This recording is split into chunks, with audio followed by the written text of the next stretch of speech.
नमस्ते बच्चों, आज हम 8th क्लास की संस्कृत रुचिरा का 9वां पाठ सप्तभगिनी के प्रश्नोत्तर करेंगे। सप्तभगिनी पाठ का सरलार्थ हम पिछले वीडियो में कर चुके हैं। आज इसके प्रश्नोत्तर करेंगे। इसका पहला प्रश्न है उच्चारणम कुरुत, यानी ये जो शब्द दिए गए हैं इनको उच्चारण करना अर्थात इनको बोलना। दूसरा प्रश्न है प्रश्नानाम उत्तराणि एक पदेन लिखत, प्रश्नों के उत्तर एक पद में दीजिए। क अस्माकं देशे कति राज्यानि सन्ति, इसका अर्थ है हमारे देश में कितने राज्य हैं। इस पाठ के अनुसार 29 राज्य दिए गए हैं। पहले तो हमारे देश में 29 राज्य थे, लेकिन अभी 28 राज्य हैं। जम्मू कश्मीर को हटा दिया गया है और 28 राज्य रह गए हैं। तो इसका उत्तर आएगा अष्टाविंशति है। ख प्राचीन इतिहासे का स्वाधीनः आसन, प्राचीन इतिहास में कौन स्वतंत्र था। इसका उत्तर है सप्तभगिन्यः। ग केषां समवायः सप्तभगिन्यः इति कथ्यते, किनको मिलाकर सप्तभगिनी कहा जाता है। इसका उत्तर है सप्त राज्यानाम, यानी 7 राज्यों को। घ अस्माकं देशे कति केंद्र शासित प्रदेशाः सन्ति, इसका अर्थ है हमारे देश में कितने केंद्र शासित प्रदेश है। तो इसका उत्तर है कि पहले तो 7 केंद्र शासित प्रदेश थे, लेकिन अभी 9 केंद्र शासित प्रदेश हो गए हैं। तो इसका उत्तर आएगा 9 केंद्र शासित प्रदेशाः सन्ति।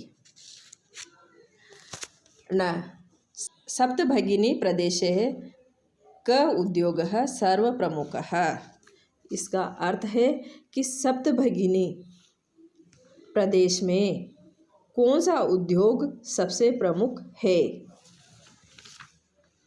इसका उत्तर है वंशोद्योगः, यानी बांस का उद्योग।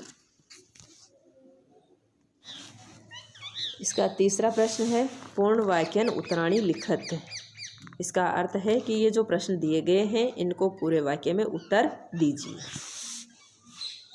प्रश्न क भगिनी सप्तके कानि राज्यानि सन्ति, यानी 7 बहिनों में कौन से राज्य है।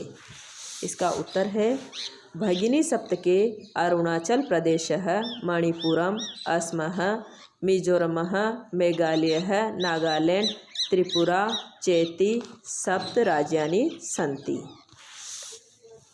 प्रश्न ख इमानि राज्यानि सप्तभगिन्यः किमर्थं कथ्यन्ते, ये राज्य सप्तभगिनी किस लिए कहते हैं, यानी इन राज्यों को सप्तभगिनी है किस लिए कहते हैं। इसका उत्तर है प्रयोगो अयम प्रतीकात्मको वर्तते, कदाचित सामाजिक सांस्कृतिक परिदृश्यमानाम इमानि उक्तोपाधिनः प्रतीतानि। अगला प्रश्न ग सप्तभगिनी प्रदेशे के निवसन्ति, इसका अर्थ है कि 7 बहिनी प्रदेश में कौन रहते हैं।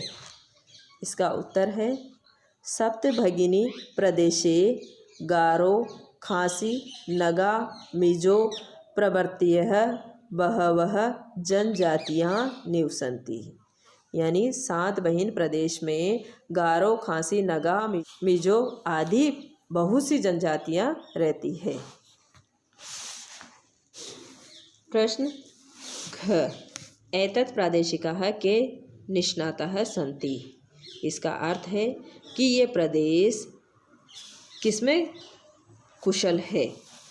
तो इसका उत्तर है एतत् प्रादेशिकाः स्वलीला कलाभिश्च निष्णाताः सन्ति, यानी ये प्रदेश अपनी लीलाओं और कलाओं में कुशल है। अगला प्रश्न अण वंश वृक्ष वस्तूनाम उपयोगः कुत्र क्रियते, इसका अर्थ है कि बांस के जो पेड़ है उनका उपयोग क्या बनाने के लिए किया जाता है, किस किस में उनका उपयोग किया जाता है। तो इसका उत्तर है वंश वृक्ष वस्तूनाम उपयोगः आवस्त्राभूषणेभ्यः गृह निर्माण पर्यंतम क्रियते। यानी जो बांस के वृक्ष है उनका उपयोग वस्त्र आभूषण के लिए और घर का निर्माण करने के लिए किया जाता है। 5वां प्रश्न का अ है, पाठात् चित्वा तद् पदानां कृते संस्कृत पदानि लिखत। यानी पाठ में से चुनकर जो तद्भव शब्द है उनको संस्कृत पद लिखो। जैसे तद्भव शब्द क्या है और संस्कृत पद क्या बनाना है। जैसे तद्भव है साथ, साथ का संस्कृत पद बना शब्द। बहिन, बहिन का भगिनी। संगठन, संगठन का संगठनम। अगला है बांस, बांस का वंशः। आज, अध्यय, खेत, क्षेत्रम। अब 5वें प्रश्न का ही दूसरा भाग है आ। इसमें दिया गया है कि भिन्न प्रकृतिकम पद चिनुत। यानी ये जो लाइनें दी गई है इनमें जो अलग शब्द हो उसको तुम्हें अलग छांटना है। तो क में है गच्छति, पठति, धावति, असहत, क्रीडति। अब ये जो गच्छति, पठति, धावति, क्रीडति ये सारे ही लट लकार के शब्द है। तो इसमें अलग हुआ असहत।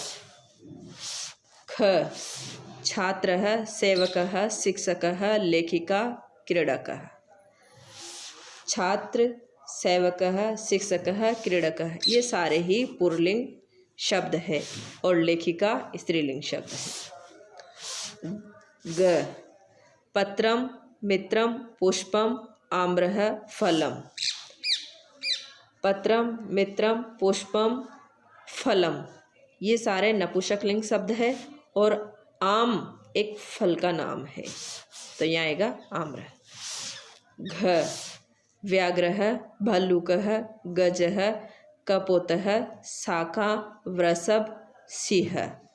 अब इसमें व्याघ्रः, भल्लूकः, गजः, वृषभः, सिंह ये सारे ही जानवर है और इसमें कपोत यानी कबूतर पक्षी है और शाखा एक ढाली है। तो इसमें ये दोनों ही आएंगे।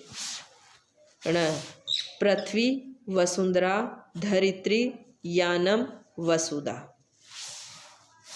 अब इसमें पृथ्वी, वसुंधरा, धरित्री, वसुधा ये सारे ही धरती के पर्यायवाची शब्द है और यानम एक उड़ने वाला यान है, जहाज है।